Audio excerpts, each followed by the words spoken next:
Muy bien, bueno, bienvenidas y bienvenidos a este programa, a este espacio de conversaciones con personas expertas en salud mental. Hoy tengo el honor de poder charlar con un viejo amigo, un gran experto en salud mental. Hoy tenemos el placer de contar con la presencia de José Arcadio Marín Abdilla, exusuario y colaborador del CREAP desde hace ya varios años.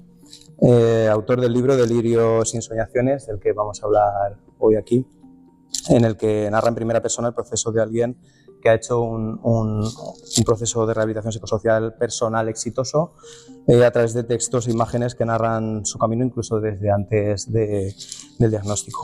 José Arcadio es licenciado en física y hasta 2013 estuvo trabajando como perito judicial, momento en el que su vida dio un giro tras ser diagnosticado, ¿no? Y bueno, un trastorno mental grave, y desde entonces ha hecho todo este camino que plasma en su libro, y su compromiso le ha llevado a luchar contra el estigma en salud mental y a formarse como técnico sociosanitario, también como experto en primera persona, para pasar después a trabajar dentro del sector. Colabora con diferentes entidades impartiendo cursos de sensibilización y conferencias que compagina con su trabajo como técnico de apoyo mutuo en la Fundación SASL.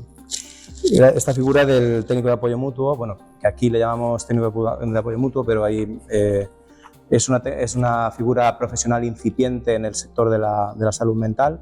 Lleva pocos años, ha empezado en el sector asociativo de fundaciones, en el sector privado, y poco a poco va extendiéndose hasta el punto, por ejemplo, que nosotros en el CREAP ya tenemos dos personas.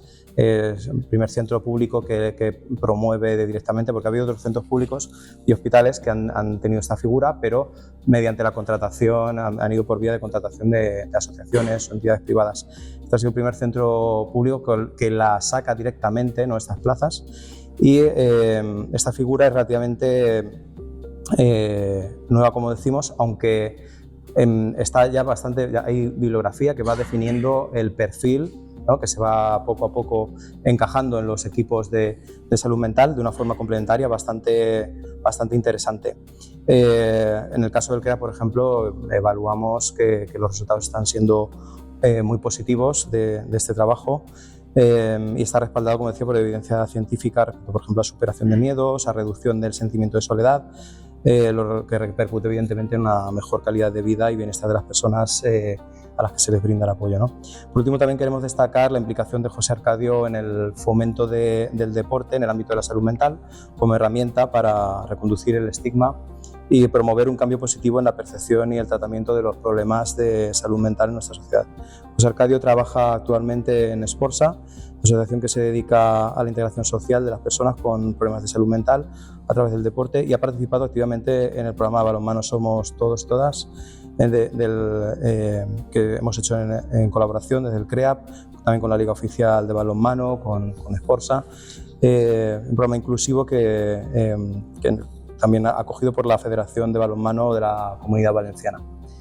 Pues nada, bienvenido. Me gustaría empezar la entrevista con una cita tuya de tu libro, en la que dices que en la guerra contra el estigma social la primera y decisiva batalla es la del autoestigma, ¿no? Y que tu diversidad te humaniza a ti y a la sociedad, ¿no? Hay que valorar las cualidades que uno tiene y la sociedad te lo reconocerá. Bueno, me gustaría empezar preguntándote respecto al autoestigma, ¿no?, que el autoestigma supone una de las principales barreras a la hora de combatir el estigma social en la salud mental. ¿Cómo has conseguido superarlo y ganar seguridad para que las opiniones y los prejuicios de otras personas en su conjunto sean menos importantes o impactantes para ti? Sí, enseguida te contesto la pregunta, Juan, pero me gustaría empezar un poco por el final de la presentación que tú has hecho y por el final del libro, donde hago unos agradecimientos a las personas que de alguna manera me han ayudado a llevar el proceso y a estar en la situación en la que estoy actualmente, ¿no? Y como es la frase esta, están todos los que son, pero no son todos los que están, ¿no? No, ya lo he dicho al revés. Ya lo he dicho al revés. Son todos los que están, pero no están todos los que son, ¿no? Y en ese sentido creo que se me olvidó nombrar en los agradecimientos a Balonmano Mislata, ¿vale? Porque creo que ha sido muy importante en mi proceso de recuperación. Yo, por los entrenamientos, luego estuve como delegado del equipo y creo que fue un lapsus no intencionado, ¿no? Pero creo que es una omisión que de alguna manera quiero subsanar en este momento, ¿no? Y me gustaría remarcar la labor social que hace Balonmano Mislata, no solo con el colectivo de salud mental, sino una labor social en términos generales, ¿vale? Y dicho esto, no solo lo omití en los agradecimientos, sino que creo que, y tú sí que lo has apuntado muy bien en la presentación, que todo el tema relacionado con el deporte como mecanismo de ayuda, en mi caso y en otros casos, se hubiera merecido un capítulo en el libro, ¿no? Me dejé llevar un poco por las ideas y en aquel momento no reparé en eso, pero me parece que es un tema capital en mi recuperación y creo que en la de muchas personas, ¿no? Entonces, creo que el libro ha quedado en varios aspectos, pero en ese en concreto ha quedado un poco incompleto, ¿no? Creo que hubiera faltado un capítulo porque creo que ha sido un punto importante en el proceso de recuperación. Y pues eso, agradecer a Balonmano Mislata. Actualmente estoy jugando a baloncesto con el Chris ahí en Benimaclet y bueno, y que es muy loable la actividad que hacen todas estas personas y el compromiso que tienen con la salud mental y con otro tipo de discapacidades y con el colectivo social en genérico, ¿no? Vale, eso lo quería hacer. Ahí tienes la oportunidad de una puerta abierta a un segundo libro, ¿no? Que gracias a esas cosas... Bueno, vamos a ver cómo va este. Así primero el uno que dicen, ¿no? Muy bien. Y vale, y ya disculpa y vamos. Sí, no, que te preguntaba cómo has conseguido sobreponerte al estigma, a los golpes del estigma de la sociedad. Sí, la frase esta que pongo yo, quiero decir, el estigma social entiendo que es algo complejo y es algo diferenciado de lo que es el autoestigma, ¿vale? Quiero decir, porque la frase, no sé si oyéndola ahora, no sé si la he acabado de aclarar. Entonces, lo que quiero decir, de alguna manera, es que tienes que empezar por ti mismo, tienes que empezar por el autoestigma. Y a partir de ahí podrás percibir, si no cambiar, por lo menos percibir el estigma social de otra manera, ¿no? Entonces, si no empezamos por asumir nuestra situación y por controlar el autoestigma, la percepción que tendremos del estigma social siempre será negativa, ¿no? No quería decir que un control del autoestigma o superar el autoestigma pudiera controlar el estigma social, porque es algo más complejo, ¿no? Y algo más arraigado en la propia sociedad. Pero sí la percepción o cómo te afecta, sí depende mucho de cómo tú te comportes y de cómo tú vivas el autoestigma, ¿no? ¿Y cómo lo he hecho para...? Pues es un proceso, ¿no? Al principio, cuando te diagnostican y te incapacitan y todo eso, pues te quedas noqueado, ¿no? Y el autoestigma está ahí, está muy presente. Y es un proceso, y cómo lo he conseguido, pues con ayuda, ¿no? Con ayuda de los diferentes recursos en los que he estado y con una labor pausada, tranquila. En el capítulo tengo un libro que le llamo Curvatura Espacio-Tiempo, pero lo que vengo a decir un poco es, pues eso, que cuando te pasa un acontecimiento de este tipo, debes de tomarte las cosas de una forma muy relajada, con mucha paciencia y abordarlo todo con mucha tranquilidad y poco a poco, ¿no? No va de un día para otro, ni superar el autoestigma ni superar la situación en general. A mí me gustó mucho cuando leí el libro esa tangencialidad que haces entre la física y la salud mental. Ahí es todo un campo nuevo que puede ser tuyo, ¿no? Puedes ser tú ahí un pionero, porque yo creo que ningún físico tiene los conocimientos que tienes tú de salud mental, o pocos, y pocos psicólogos van a tener los conocimientos o profesionales de la salud mental, los conocimientos de física que tienes tú. Entonces ahí tienes casi un campo totalmente en propiedad.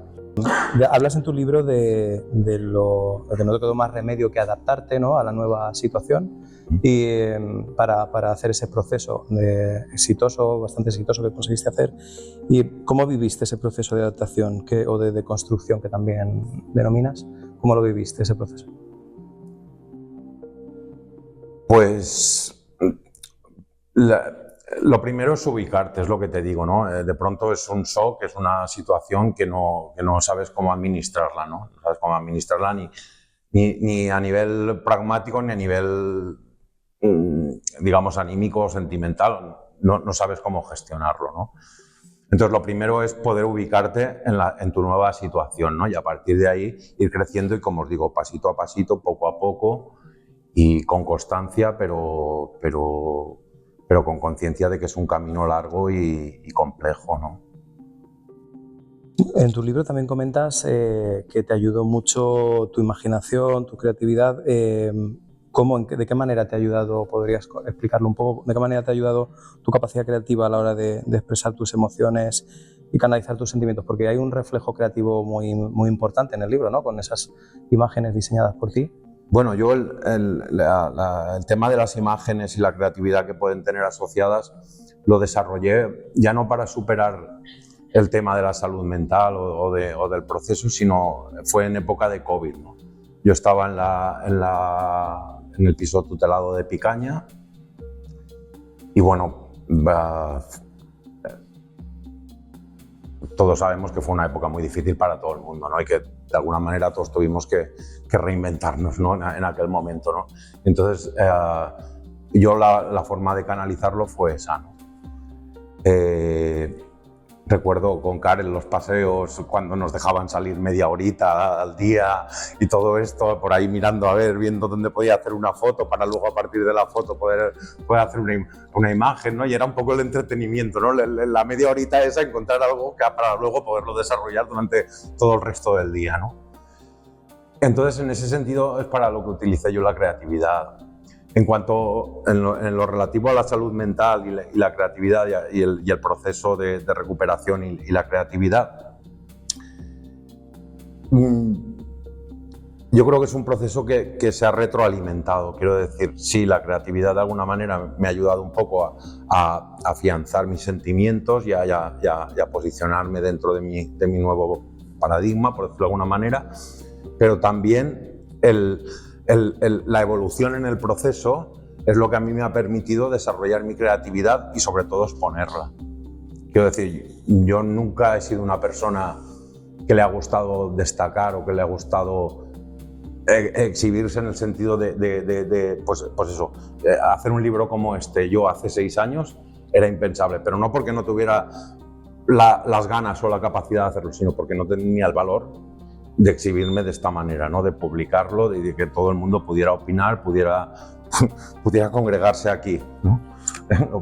Para que yo hablara de este libro. Y aprovecho eso también para deciros que muchas gracias a todos por haber venido.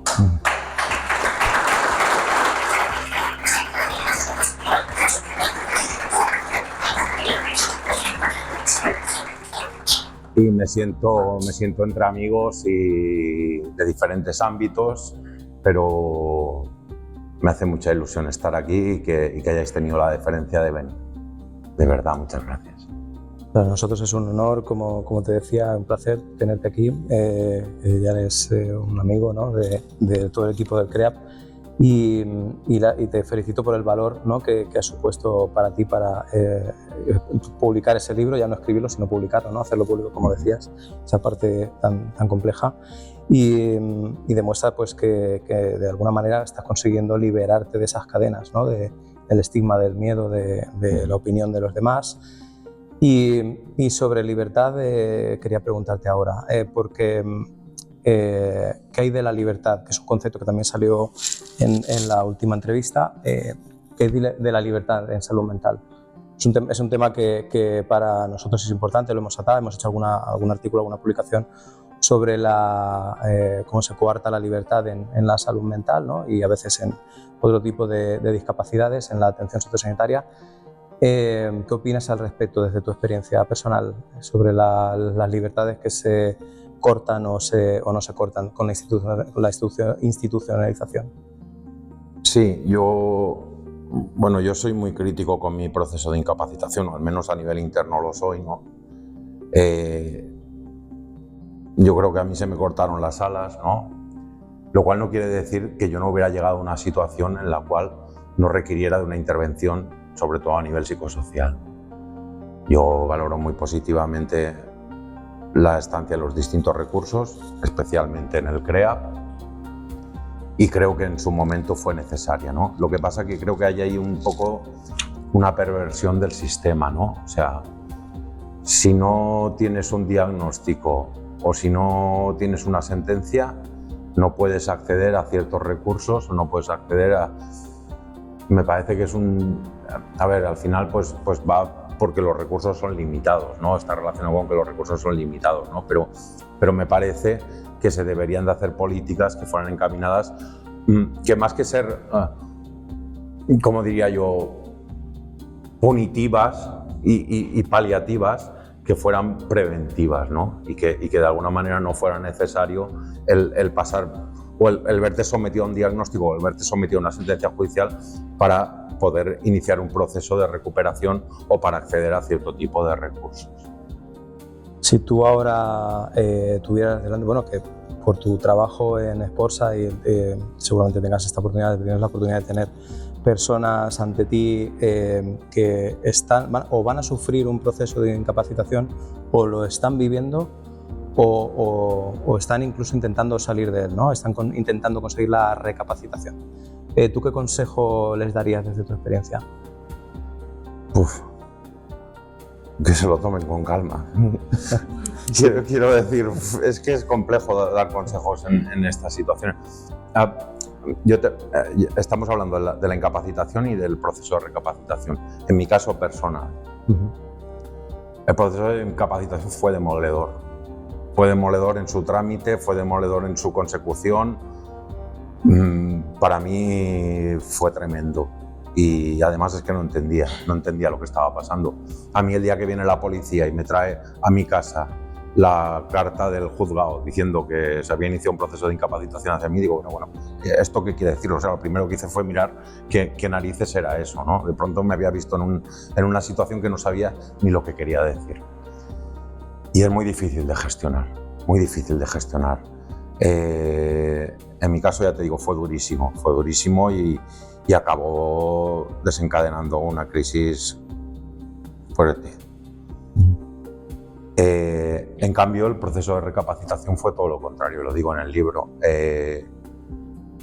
La juez, evidentemente yo cambié en cuanto pude de juzgado. Recuerdo que me acompañó Pau. Pau es monitor de la vivienda, del piso tutelado. Y bueno, tuvieron un trato exquisito. La juez, con mucho tiento, llevó el tema, hizo los trámites pertinentes, sacó la información necesaria para pronunciarse, pero lo hizo con un trato exquisito, con lo cual lo que es un proceso también muy duro, que es el de recapacitación, porque hay que volver a hacer el análisis con el forense, hay que volver a hacer el juicio, pues la verdad es que me lo facilitó mucho. Eso es mi experiencia personal. Otras personas pueden tener otro tipo de experiencia.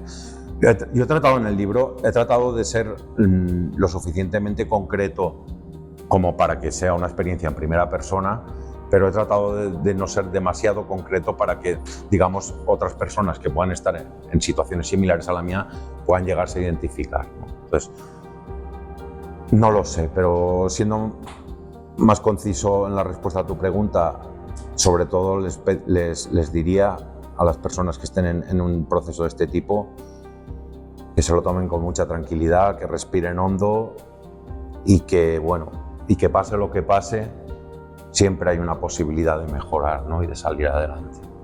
Muchos de ellos posiblemente no contemplen que sea una situación reversible. A lo mejor hay algunos que cuando llegan y reciben ese golpe, ¿no? Esa carta, piensan que es una condena ya para siempre, ¿no? Pues quizá algunos ni siquiera se planteen luchar por conseguir la recapacitación. Sí, pero también hay que tener en cuenta una cosa, hay que saber cuál es el momento para luchar por conseguir la recapacitación. Yo no estoy de acuerdo con mi incapacitación, pero también reconozco que luego requerí de un tiempo para poder encontrarme con las fuerzas y con el ánimo para abordar el proceso de recapacitación. Porque también hay usuarios que algunas veces lo quieren enseguida y no funciona así, ¿no? Hay que, como digo, dilatar los tiempos, tomárselo con calma y abordar las cosas en el momento pertinente, ¿no? Y bueno, y eso es un poco lo que les puedo decir. Comentas también en el libro, pues eso, que algunos profesionales, pues los jueces que comentabas ahora, psiquiatras, a veces le falta ese punto de sensibilidad, ¿no? Hacia las circunstancias de la persona a la que están incapacitando. ¿Qué les dirías tú, aprovechando que este vídeo se va a publicar y posiblemente que este programa se va a publicar y que posiblemente alguno lo escuche y lo pueda compartir con compañeros de profesión? ¿Qué les dirías? Bueno, yo diría que, como acabo de ponerte con el ejemplo de la incapacitación y de la juez de la incapacitación y la que me recapacitó, que en todos los ámbitos hay personas de todo tipo, ¿no? Y que va un poco también con la personalidad de cada persona y con la percepción que tenga un poco también de lo que es un trastorno de salud mental, ¿no? Porque yo, y ahora estoy hablando de mi etapa profesional, he encontrado jueces muy buenos y jueces que incluso prejuzgaban. Que dice, bueno, esto es ya... Entonces, y con los psiquiatras pasa un poco lo mismo, ¿no? Yo, una de las agradecimientos que hago es a mi psiquiatra, a Miguel Hernández. Bueno, quería preguntarte también tu opinión sobre, bueno, tú conoces el sistema de rehabilitación psicosocial actual, ¿no? Y un poco que el objetivo al fin y al cabo también es desinstitucionalizar, no prolongar la dependencia de la persona del sistema, ¿no? ¿Cuál sería tu valoración respecto a un poco lo que tú conoces del sistema, de los centros que has visto y del trabajo que has visto respecto a en qué medida se consigue este objetivo de la desinstitucionalización? ¿Qué crees que se está haciendo bien, que sería mejorable en este sistema que tenemos actualmente? Yo creo que es importante, volviendo, ahora retomo la pregunta, pero volviendo un poco al tema de la incapacitación judicial, tú decías, es como una sentencia, ¿no? Privativa de libertad. Es como una sentencia, pero es peor que una sentencia. Porque tú en una sentencia a ti te condenan a 3 años de cárcel, a 5 años de cárcel. Sabes que la cumplirás y luego reharás tu vida, o lo intentarás. Pero aquí no hay periodos. Aquí es, bueno, ya veremos, ¿no? Y eso es muy duro, el no tener un horizonte, ¿no? Una visión de futuro, eso es muy duro. Entonces, me parece que políticas como la que tiene el CREAP, de acotar un poco las estancias, ¿no? Y todo eso, creo que son positivas, ¿no? Creo que son positivas. Evidentemente, cada persona es un caso y cada situación pues requiere de una forma de gestionarla, ¿no? Y hay gente pues que por suerte o por desgracia tendrá que estar toda su vida en una residencia, pero porque lo necesitan, porque lo requieren, ¿no? Pero en la medida de lo posible tratar de acotar los tiempos, no como una imposición, pero sí para darles esa perspectiva de futuro a la gente, ¿no? Y esa posibilidad de salir de la situación. Respecto al trabajo psicosocial, me parece básico, o sea, dentro del esquema biopsicosocial, el trabajo psicosocial me parece que es en la mayoría de los casos es el punto importante, ¿no? En mi caso en concreto, a mí se me hizo un TAC y se vio que tenía el cerebro y todo el sistema nervioso perfectamente. Se me miraron hormonas como la tiroglobulina y todo eso, las tenía perfectamente. lo que me estaba fallando a mí era el tema psicosocial, el entorno, ¿no? El respaldo social, el respaldo que estoy sintiendo hoy aquí. Era lo que en su momento no tenía. Entonces me parece capital trabajar todo eso y estoy muy agradecido una vez más a todos los recursos por lo que he pasado y en especial al CREAP. Y en los que estoy actualmente, en los que estoy en un entorno laboral, pero que creo que también es terapéutico para mí, ¿no? Como es el trabajo en la Fundación. ¿Tú has visto a lo largo de los años en los que has pasado por recursos, has visto diferentes, como comentabas antes, diferentes formas de trabajar, diferentes profesionales, diferentes estilos que, como bien dices, pues a veces no tiene tanto que ver con una corriente metodológica, sino más con factores de personalidad del profesional, ¿no? O de la profesional. Y habrás, por lo que comentas un poco en el libro, pues has visto situaciones que pueden llegar a ser abusivas, ¿no? O injustas del trato de ciertos profesionales hacia algunas personas, ¿no? Atendidas. ¿Cómo crees que se puede combatir esto para intentar que no ocurra en los servicios sociales? Bueno, yo tengo que reconocer que en los sitios donde yo he estado el trato conmigo ha sido bueno, podría decir. No he tenido grandes problemas y no me he sentido mal, ni me he sentido abusado, ni maltratado en los distintos recursos en los que he estado, ¿no? Sí he visto que el trato a otras personas era distinto, pero también la forma de comportarse de esas personas no era la que podía tener yo, ¿no? Entonces entiendo que también hay que llevar un orden y una disciplina dentro de una institución de este tipo, ¿no? Pero en cualquier caso, siendo un poco más genérico y olvidándome un poco a tu pregunta, yo creo que lo importante para un trabajador de este tipo de recursos es la empatía, incluso el cariño a veces, ¿no? Aunque sé que hay que distanciarse un poco emocionalmente, ¿no? Pero bueno, a veces los usuarios también agradecen eso, ¿no? También agradecen. En salud mental a veces la gente ha pasado por circunstancias duras y difíciles y un poquito de cariño no viene mal, ¿no?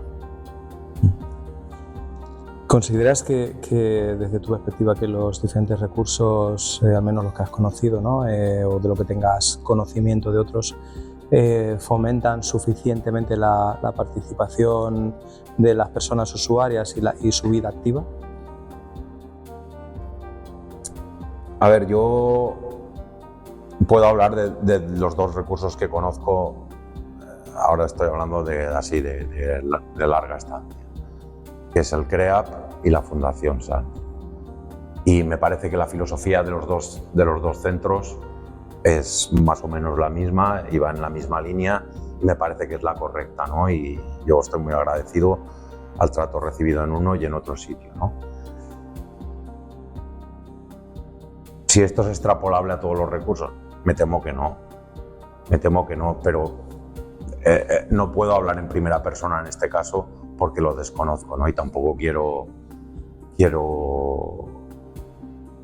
decir cosas de las que no tengo suficiente criterio para decirlo, ¿no?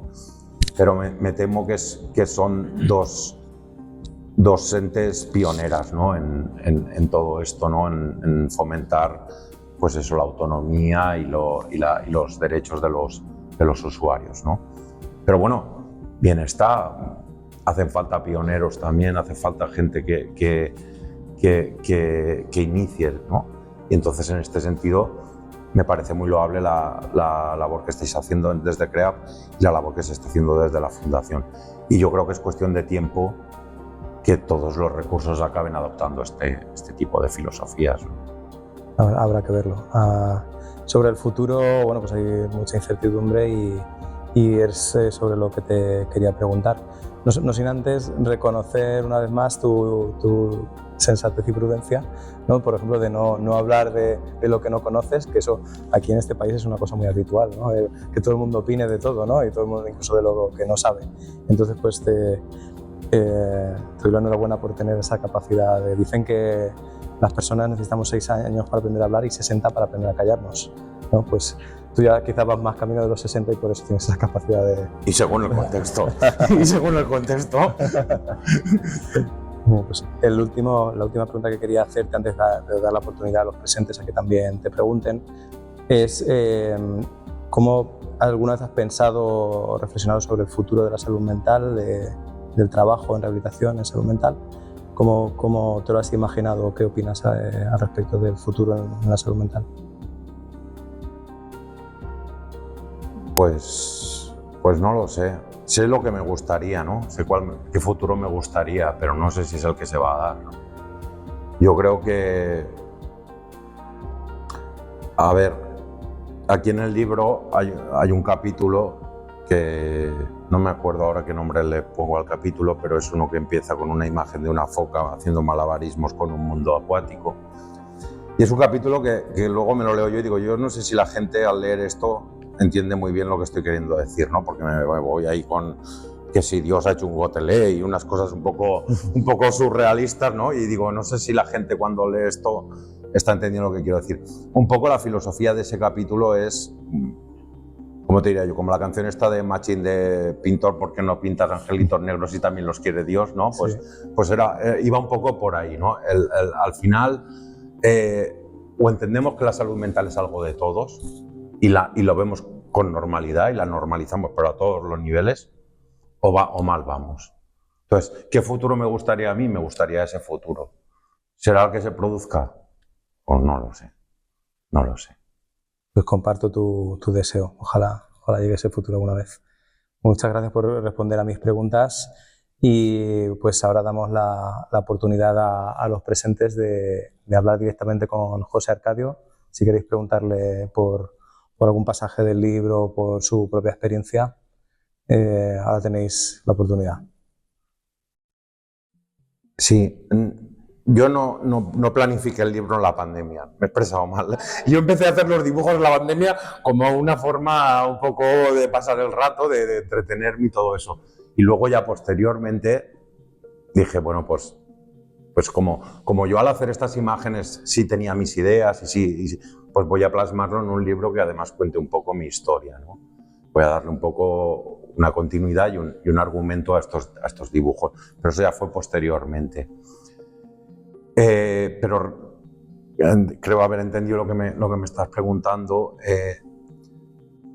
Claro que ha influido positivamente, ha influido en cuanto al proceso de catarsis, ¿no? En cuanto al proceso de un poco de elaboración, ¿no? de elaboración de todo lo que me ha pasado, todo lo que me ha ocurrido, de sentarme y pensar, ¿no? y además plasmarlo. Pero, como os decía al principio, yo creo que el punto de lo que yo me siento orgulloso es de haber tenido el coraje de haberlo publicado y de estar ahora aquí promocionándolo, ¿no? Realmente me parece que es el cambio significativo, ¿no? El tener el coraje de haber hecho eso, ¿no?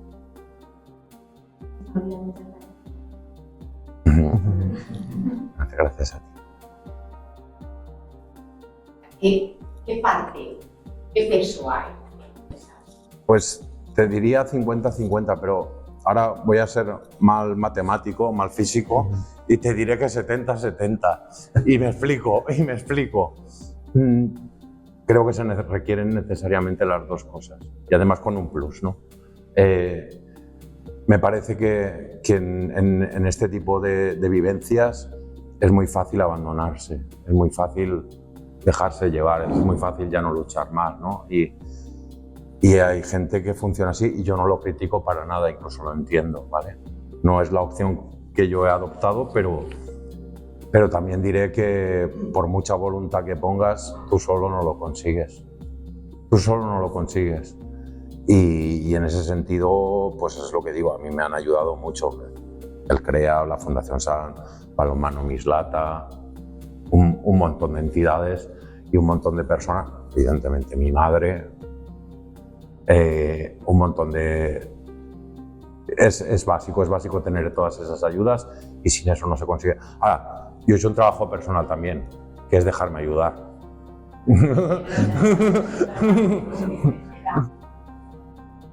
hay que estar en las situaciones, ¿eh?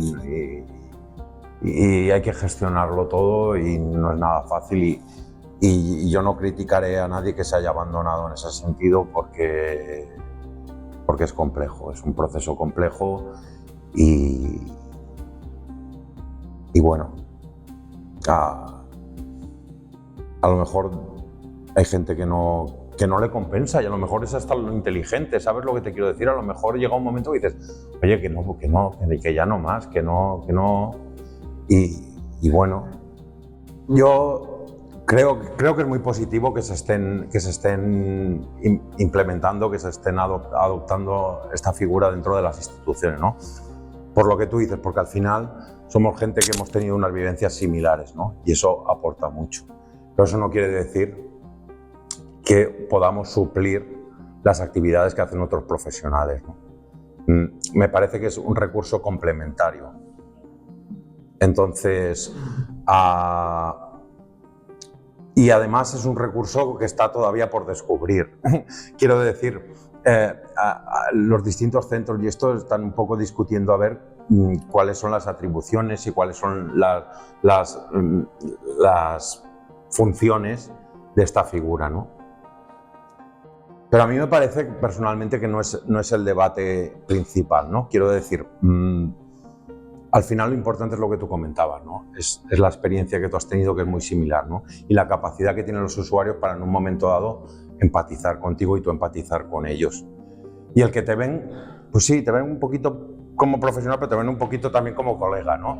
Entonces es una figura híbrida que yo creo que como bisagra va muy bien, ¿no? Pero no es la puerta. Bueno, yo en concreto hice una formación, me la propuso el CREAP en su momento, una formación que organizaba ASIEM, la asociación ASIEM. Organizó, bueno, creo que ha hecho varias, yo estuve en la primera edición que hicieron, lo hizo junto con la Facultad de Enfermería, montamos un programa, luego hicimos prácticas en distintos recursos, aquí en ACOBA, en distintos recursos, y esa fue la formación previa.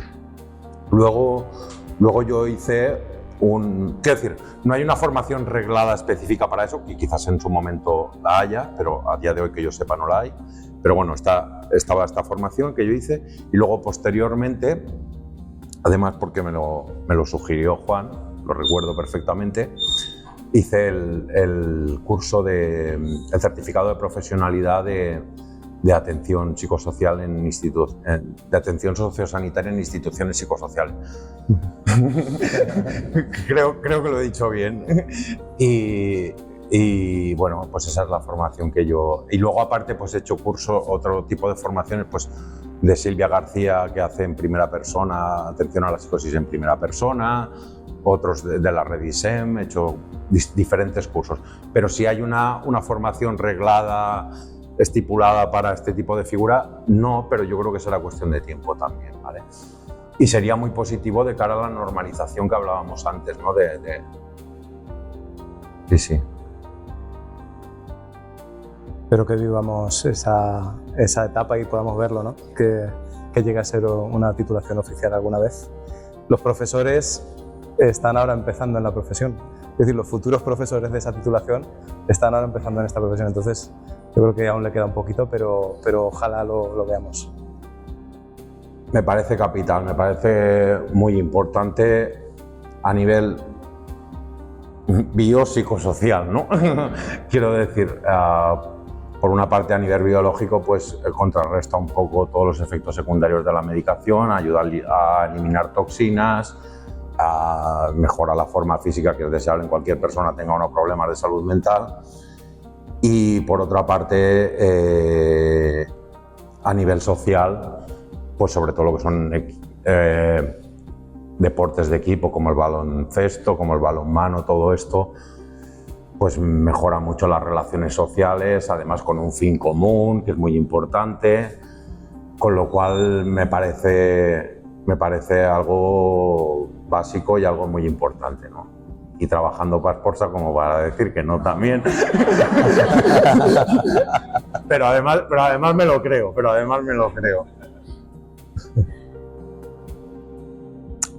A ver, yo pienso que no hay que sectorizar, ¿no? Hay que ver las cosas que son positivas, las cosas que han influido en la progresión, pero no hay que decir cosas excluyentes, ¿no? El deporte ha sido muy importante, mucho, pero solo el deporte, no. El deporte, la medicación en momentos puntuales, el apoyo psicosocial, todo. Pero eso no le quita la importancia al deporte. Es que no sé si yo estoy autorizado para... ¿Sí? No, la verdad es que yo, y lo digo sinceramente, no lo digo yo, los profesionales con los que he tratado, chapo, lo hacen muy bien y gestionan muy bien en la fundación, en el CREAP, en los diferentes recursos, ¿no? Pero bueno, puestos a dar un consejo, por lo que es lo que os comentaría antes, ¿no? Fomentar la empatía, fomentar el cariño controlado, porque no hay que implicarse demasiado emocionalmente, ¿no? Me parece que es lo básico, me parece que es lo capital, porque me parece que es de lo que está necesitado el colectivo. Punto ese concepto, cariño controlado, me ha gustado. Yo pienso que tanto en el proceso de recuperación como el proceso de, si me permitís la expresión, de caída o de crisis, no es un clic, es un proceso, ¿no? Precisamente es una sucesión de cosas que te llevan a una crisis en un momento dado, que te llevan a una situación de relativa recuperación, porque yo también digo, no, yo me recupero, bueno, te has recuperado, ¿vale? Sí, en ciertos ámbitos sí, en otros a lo mejor no tanto, ¿no? Al final yo creo que lo importante es ser funcional, ¿no? En el momento que tú eres funcional, puedes decir que te has recuperado. Pero, entonces, en lo del libro, yo creo que es un poco lo mismo, ¿no? No lo publiqué por un acontecimiento concreto, sino que fue un progreso, ¿no? Fui haciendo las imágenes sin tener la menor idea de que iba a hacer un libro, luego le di forma y luego me hice un planteamiento que me recuerdo que se lo comentaba a Juan, ¿no? Si no lo hago, voy a estar toda la vida, si no lo publico, voy a estar toda la vida diciendo que, lamentándome por no haberlo publicado, ¿no? Y por no haber dado ese paso y decidí hacerlo, ¿no? Pero no hay un detonante que me llevara a eso, ¿no? Pero bueno, me parece que es importante, pues eso, el poder visibilizar al colectivo y hacerlo cada uno desde su ámbito en la medida que pueda, ¿no? Y en ese sentido estoy orgulloso del libro y eso. Como comentario, la anterior protagonista del programa dijo en su entrevista una frase que me gustó mucho, me quedé con ella, que tiene que ver con lo que acabas de comentar tú. Dijo, el que hace se equivoca y el que no hizo se equivocó. Efectivamente. Todos nos vamos a equivocar al intentar cosas, ¿no? Pero más vale eso a arrepentirte cuando ya es demasiado tarde de no haber hecho algo. Así que te felicito yo también por el valor y por haberlo hecho, y porque al final te ha quedado un libro súper chulo, súper interesante para conocer, profundizar y además con lo bien que te explicas, para cualquier profesional de la salud mental o persona que pueda vivir una situación similar, es súper interesante. Te lo agradezco mucho, lo recomiendo mucho encarecidamente. No sé si lo hemos enseñado a la cámara, lo enseño para que se vea. Y bueno, pues lo recomiendo como lector, lo recomiendo encarecidamente. Y nada, pues solo me queda dar las gracias a José Arcadio. Es para mí, como he dicho antes, un honor tenerte aquí y espero que te vaya muy bien. Espero ese segundo libro. Yo seré de los primeros que lo compren si un día lo escribes. Bueno, lo hablaremos con Mauro, con Artur y a ver si le damos forma entre todos. Venga. Muy bien, muchas gracias por venir. A vosotros por estar aquí.